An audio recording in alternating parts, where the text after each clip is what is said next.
الحمدللہ رب العالمین الصلاۃ والسلام علی رسول اللہ۔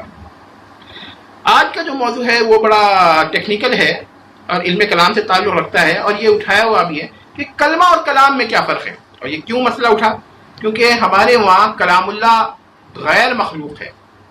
تو اب یہ سوال پیدا ہوتا ہے کہ کلام تو کلمات پر مشتمل ہوتا ہے، کلمہ یعنی پارٹ آف اسپیچ، ورڈ، لفظ، اور کلام اسپیچ، سینٹینس، کمپلیٹ سینٹینس۔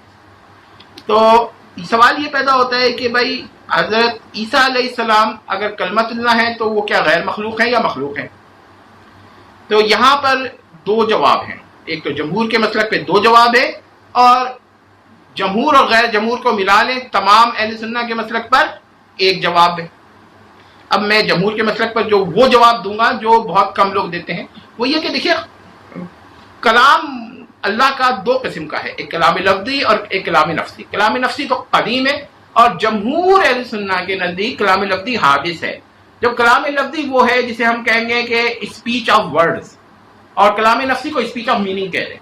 تو جو اسپیچ آف ورڈز ہے یہ حادث ہے، تو یعنی کہ کلام لفظی مشتمل ہے کس پر؟ الفاظ پر یا کلمات پر، اور وہ حادث ہیں۔ تو جب کلمات حادث ثابت ہو گئے تو حضرت عیسیٰ حادث ثابت ہو گئے۔ تو اس میں تو جمہور کا مسلک ہے۔ لیکن جو لوگ کلام لفظی کو بھی قدیم مانتے ہیں اور کچھ تشدد کرتے ہوئے ہر کلمے کو بھی قدیم مانتے ہیں، تو وہاں پر ان کا کیا جواب ہے؟ تو جی اس کا یہ جواب ہے کہ حضرت عیسیٰ علیہ السلام کلمت اللہ وہ مجازن کہتے ہیں ان کو، حقیقتاً کلمت اللہ ہے نہیں، کیونکہ وہ تو اللہ کے بندے ہیں اور اللہ کے رسول ہیں۔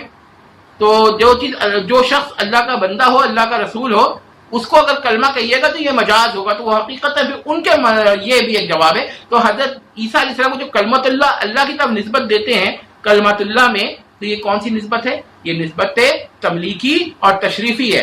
اب یہ کہا جائے کہ بھائی اس طرح تو ہر کلمہ، چاہے انسان کا ہو چاہے کسی فرشتے کا ہو، وہ کیونکہ اللہ تو سب کا مالک ہے، تو وہ اس کو بھی کلمت اللہ کہتے ہیں۔ ہاں جی، یہ نسبت تشریفی ہو گئی، اور نسبت تشریفی سے افضلیت ثابت نہیں ہوتی، بلکہ کیا چیز ثابت ہوتی ہے؟ نسبت تشریفی سے فضیلت ثابت ہوتی ہے۔ تو فضیلت اور افضلیت میں فرق رکھ لیں تو آپ کو سمجھ میں آئے گا کہ حضرت عیسیٰ علیہ السلام کو کلمت اللہ کہنے سے ان کا غیر مخلوق ہونا قطعاً ثابت نہیں ہوتا۔ میں نے دونوں اقوال پیش کر دیے ہیں، اور یہاں پر ایک بات اور کہہ دوں جو کہ وہ ہے کہ اب یوحنا کی جو انجیل ہے، ابتدا میں جو اس کے جو نسخے ہیں اس میں in the beginning was the word English میں، تو وہ اس کو لجوس یا لوگس، عربی میں لجوس یا لگوس، بعض لوگ جن کو گاؤ پڑھ دیتے ہیں لجوس اس کو ہے، تو لوگوس جو ہے اس کا مطلب کلمہ ہے۔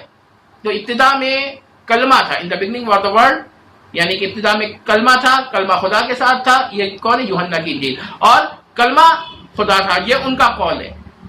تو وہ اب آپ دیکھیں گے کہ وہ کلمہ کی جگہ کلام لکھ دیا ہے، کہ ابتدا میں کلام تھا، نہیں وہ کلمہ ہے، ورڈ کا ورڈ۔ انگلش میں کبھی ٹرانسلیشن نہیں دکھے گا in the beginning was the speech. تو اس کا مطلب یہ ہے کہ یہ جو یہ ہے اس پہ آپ کلام سے کلمہ مراد لیں اور کلمے کو حادث مراد لیں۔ اور یہ دیکھیے گا کہ جینیسس میں آپ دیکھیے، یعنی کہ تکوین کے اندر، کہ وہ اللہ تعالیٰ کہتا ہے لیٹ دیر بی لائٹ، اور یہ عبرانی میں کہتا ہے، یہ تو ترجمہ انگریزی کا ہے، تو یہ جو الفاظ ہیں یہ ازلی تو نہیں ہے، تو پہلے جملے کے حساب سے ہی کیا کہتے ہیں، اللہ کے جو جملے کے الفاظ ہیں یعنی کہ کلمات ہیں وہ قدیم نہیں ہو سکتے۔ تو ذرا ذہن میں رکھیے کہ یہ مطلب ہم لوگ جب کہیں گے تو ہم لوگوں کو یہ کوئی مسئلہ نہیں ہے، ان کو جو اس کو اقنوم مانے، اقنوم مانے اللہ کی ذات میں، اقانیم میں مانے، تو وہ ان کے لیے مسائل ہوتے ہیں، ہمارے لیے تو کوئی مسئلہ نہیں۔ تو یہ بات ذہن میں رکھیں۔ بہت بہت شکریہ۔